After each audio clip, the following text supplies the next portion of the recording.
guys, nagluluto na ako guys netong broccoli. Rinanso muna siya, tapos linuto ko siya sa butter at lalagyan ko siya ng toasted garlic. Ayan, para masarap. Madaming toasted garlic.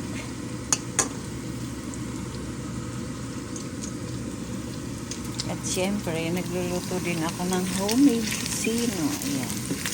Wala ito guys kulay kasi wala akong pangkulay, pero mas healthy yung walang kulay.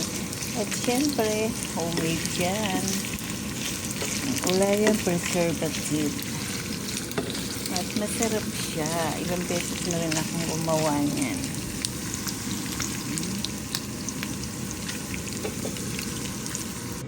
So, ito yan guys, ang aking tusino na hindi naman siya nasunog. Ayan.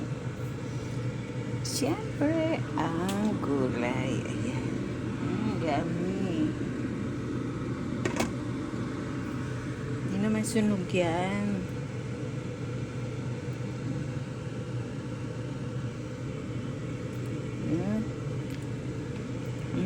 Marap. Ito yung mantika. Ay, suka. Suka na galing. Ay, ano ba ito?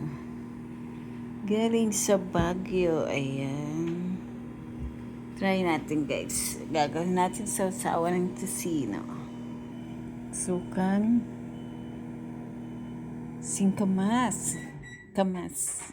Charap. Ayan. Mangang siya. Daliri ko muna. Yummy. Try nga. Sino na tutong isaw-saw dito?